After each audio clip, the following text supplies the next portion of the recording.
Ministre de la Femme, de la Famille et de la Protection de l'Enfance, Elodie Diane Fouefoué pour Sanjo, en séance de travail avec Daisy Hélène Ayantountoum, directrice générale de la Banque pour le commerce et l'entrepreneuriat du Gabon, au centre des échanges, les mécanismes de soutien financier que la banque pourrait mettre en place en faveur des femmes vulnérables. Alphane Dambi Moussavou, Juste Njana, Adoli Kanabaga.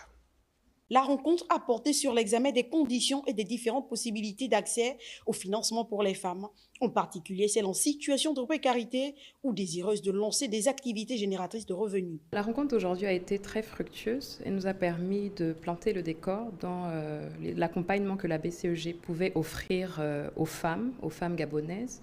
Donc tous les produits et services axés sur l'autonomisation de la femme ont été présentés à la ministre. Et notre volonté d'aider ces femmes-là a été donnée, rappelée.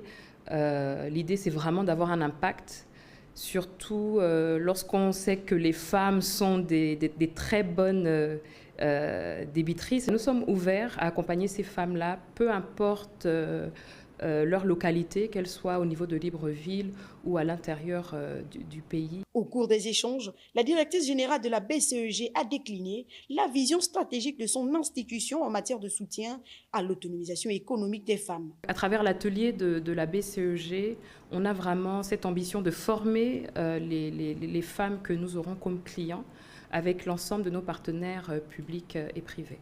Cette rencontre s'inscrit dans le cadre de la volonté du ministère de la Femme, de la Famille et de la Protection de l'Enfance de multiplier les partenariats stratégiques en faveur d'autonomisation financière des femmes gabonaises, pilier essentiel de l'inclusion sociale et du développement durable. La première réunion de la Commission nationale de la décentralisation organisée par le ministère de l'Intérieur s'est achevée. Cette session a été marquée par l'examen et l'adoption des mesures proposées par le comité technique dans le cadre du processus de transfert progressif des compétences aux collectivités locales. Jean de Dieu Goms-Gombi. Au terme de 2 jours de travaux de cette première réunion de la Commission nationale de la décentralisation organisée par le ministère de l'Intérieur, réunis autour du vice-président de la République, ils sont près d'une vingtaine de membres du gouvernement qui ont présenté leur plan de transfert des compétences et des moyens de l'État aux collectivités locales. La proposition d'étendre le transfert des compétences et des moyens de l'État aux 52 communes, 40 arrondissements et 48 départements, ce qui au total concerne 140 unités décentralisées. Cette rencontre a permis aux experts d'évaluer les capacités des communes et départements disposant d'un budget conséquent.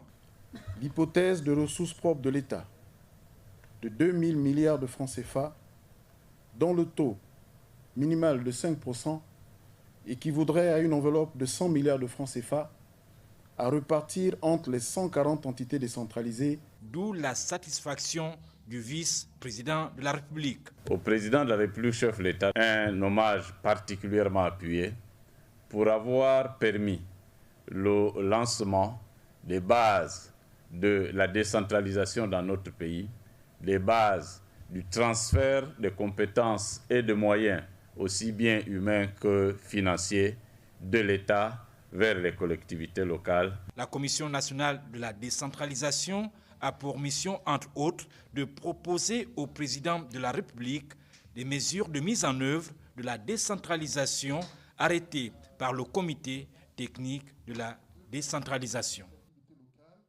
L'avenir de Pisolub au cœur des échanges au ministère du Pétrole. Les responsables de l'entreprise spécialisée dans la production et la commercialisation de lubrifiants ont été reçus au cabinet du ministre du Pétrole. La restructuration de cette société en difficulté, confrontée depuis plusieurs années à de lourds défis financiers, a constitué l'ordre du jour. Compte rendu d'audience, Jean-Augustin Zengui, Richard Moubiwa Massessé. Au-delà des civilités protocolaires, la rencontre entre les responsables de Pisolub et la première autorité du ministère du Pétrole a été l'occasion d'un échange franc sur la situation préoccupante de l'entreprise. On était à moins 12 milliards de dettes, voire 13 milliards. Et à moins 13 milliards, la société logiquement n'existe plus puisque la dette est supérieure à la moitié du capital social. Donc cette société devait aujourd'hui fermer conformément à l'article 664 de l'OHADA. Aujourd'hui, Nous avons présenté toute cette situation au ministre. Confrontée à de graves difficultés financières depuis plusieurs années, la société spécialisée dans la production et la commercialisation des lubrifiants cherche à sortir de l'impasse. La question de sa restructuration était au cœur des discussions. Le ministre nous a instruit d'aller travailler, de lui présenter dans quelques jours un plan de restructuration qu'il appréciera. Déterminé à relancer ses activités, malgré un endettement lourd, Pisolub, qui a sollicité l'appui de l'État à travers Gabon Oil Company, une implication jugée stratégique pour assurer la survie et le déploiement de l'entreprise. Dans quelques jours, nous annoncerons que GOC sera actionnaire majoritaire à concurrence de son 11%, ce qui veut dire que le secteur pétrolier sera géré par l'État gabonais. Créé en 1978, Pisolub est détenu par plusieurs actionnaires, dont l'État gabonais, qui en possède 53% du capital.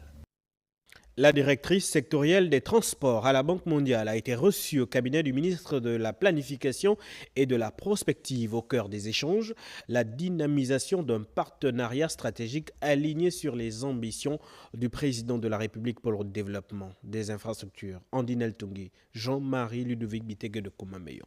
La Banque mondiale au cabinet du ministre de la Planification et de la Prospective. Elle est venue partager son diagnostic du secteur transport en zone CEMAC et affiner ses recommandations pour soutenir le plan national de croissance et de développement en cours d'élaboration dans notre pays. Nous sommes venus donc présenter quelques-unes des recommandations à Madame la Ministre et écouter surtout quelle est la démarche, quelles seront les priorités dans le cadre du plan national de croissance et de développement qui est en cours de préparation et voir comment la Banque mondiale peut aider le ministère du plan et le gouvernement plus généralement à préparer ce plan national et à regarder en détail ce qui peut être fait pour la croissance et les secteurs de croissance à travers le secteur des transports et des infrastructures. Tous ces partenaires qui défient le ministère de la Planification et de la Prospective ont 3 priorités, notamment la sécurité alimentaire, la puissance industrielle, la modernisation des transports, mais aussi une ambition, propulser le Gabon vers une transformation économique durable. Après